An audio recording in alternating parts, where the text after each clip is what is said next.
8 ang nasawi sa engkwentro sa pagitan ng pamahalaan at ng Abu Sayyaf Group sa Sulu kahapon.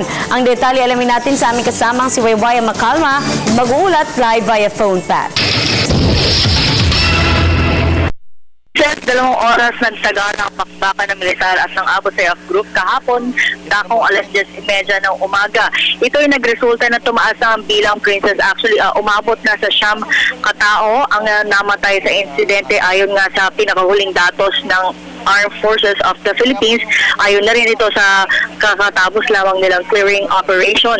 6 rito, o rather 7 rito ay mula sa Abu Sayyaf at 2 naman sundalo ang nasawi, habang 14 na sundalo ang nasugatan sa engkwentro at 15 naman mula sa Abu Sayyaf. Kaagad naman nadala sa pinakamalapit na ospital ang mga nagtamo ng sugat. Ayon kay Colonel Alan Arojado ng Joint Task Group Sulu, nagsasagawa lamang ng foot patrol ang 32nd Infantry Battalion ng Philippine Army na pinangunahan ni Lieutenant Colonel Gregorio Niveras sa Budbagsak sa sitio ng Kabarangay Gata, Patikul, Sulu. Umaabot kasi sa 200 Abu Sayyaf ang kanilang nakasagupa, at dahil dito ay kaagad nagpadala ng dagdag na tropa si Colonel Arojado upang tulungan ang mga sundalong naiipit sa bakbakan. Nagbigay din sila ng dagdag na artillery sa tropa na naging dahilan ng pagkasawi ng ilang miyembro ng Abu Sayyaf.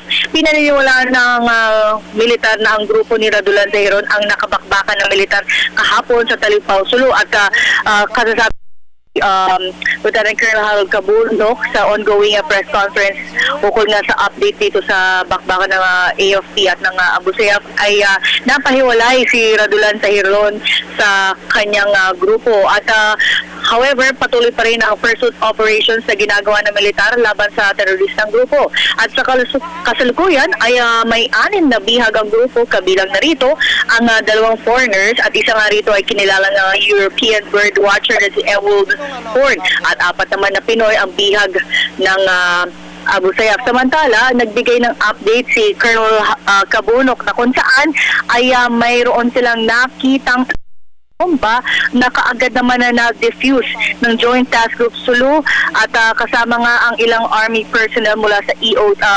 EOD ng Army personnel, na kung saan dakong alas 8 umaga ito nangyari. Natagpuan ang nasabing bomba sa isang videoke bar malapit lamang sa Camp Chidolfo, Bautista, at nang tanungin natin sila Cabunok ay umaabot lamang sa 15 kilometro nito ang layo nito sa encounter site kahapon.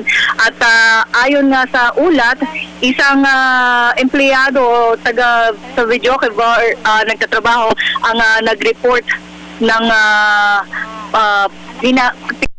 ilang bomba doon sa kanilang videoke bar. At ayon nga kay Cabunok, isa lamang itong diversionary tactics ng grupong Abu Sayyaf, kung kaya para nga hindi na ma-divert ang kanilang attention sa kanilang ongoing pursuit operations kaninang mula kahapon at hanggang ngayon. At yan muna ang pinaka-latest updates mula rito sa Campo Aguinaldo.